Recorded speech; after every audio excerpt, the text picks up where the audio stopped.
It all started on that rainy Monday morning. I was 17, lost and overwhelmed.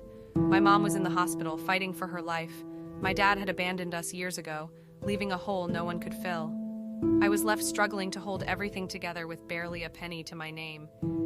The only constant in my life besides my mother was Mary, my best friend, my sister in every sense but blood. We grew up together, shared every secret, every laugh, every tear. My mom even loved her as if she were her own daughter, but now here I am, tangled in guilt, having betrayed that sacred bond. Mary's boyfriend, Mark. There was something about him. He was wealthy, powerful, and had a confidence that drew people to him. I had always felt an invisible pull toward him, but I pushed it down, buried it, because it was Mary. Mary was everything to me, and nothing would ever make me cross that line, or so I thought. But everything changed the day Mark offered me a job. He knew about my situation, about my mother's illness, about my financial struggles. One day he approached me, said he could help. He offered me a job, an opportunity to earn money, and lift some of the crushing weight off my shoulders. At first, I was hesitant. How could I work with him, see him every day, knowing the way he made me feel? But then Mary encouraged me. She kept telling me, "You need this, Emma. Take control of your life. With this job, you'll be able to support your mom and maybe even find your own independence." With Mary's encouragement, I accepted the job, thinking it would help me and bring me closer to the stability I so desperately needed. At first, everything was professional. Mark was patient, helpful, guiding me through the tasks and responsibilities. But slowly, our interactions shifted.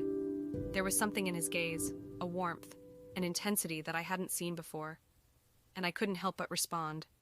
Every stolen glance, every accidental touch made my heart race. I knew it was wrong, but I was already too deep, drowning in feelings I couldn't admit to myself. One night, we ended up alone, sharing a quiet dinner after work. The atmosphere between us felt different, charged. As we talked, I felt my defenses slipping. His eyes lingered on me, and for a brief moment, I felt like I was the only person in the world. I was vulnerable, fragile, and in that moment, he made me feel seen, wanted, and that was the night everything changed. What started as small, secret glances grew into something far more dangerous. We found ourselves in stolen moments, lingering touches, and whispered words that were never meant to be said. I knew I was betraying Mary, betraying everything she meant to me. But each day, I sank deeper, torn between the guilt that clawed at me and the forbidden passion that held me captive. Every time I looked at Mark, I felt the weight of my betrayal. Mary was there for me through everything. She was my family, my sister. And here I was, doing the one thing I had sworn never to do. But somehow, I couldn't stop. I tried to pull away, tried to remind myself of everything I stood to lose. But Mark had become a fire that I couldn't escape. I was burning, consumed by feelings I knew would destroy me. Then came the turning point. As I sat by my mother's bedside, watching her sleep, frail and exhausted, reality hit me hard.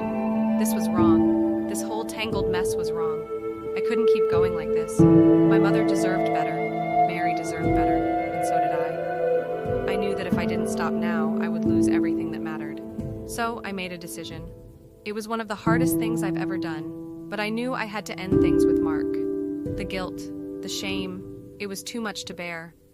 I had betrayed my best friend, and I couldn't live with that any longer. I needed to make amends, to find a way back to who I was before all of this. This is my story, a story of mistakes, regrets, and lessons learned the hard way. But there's so much more to tell, so many details I couldn't fit into just one video. If you want to know more, let me know in the comments. What would you have done in my place? Would you have made the same choices? And don't forget to subscribe so you don't miss the next part of my journey. There's so much I still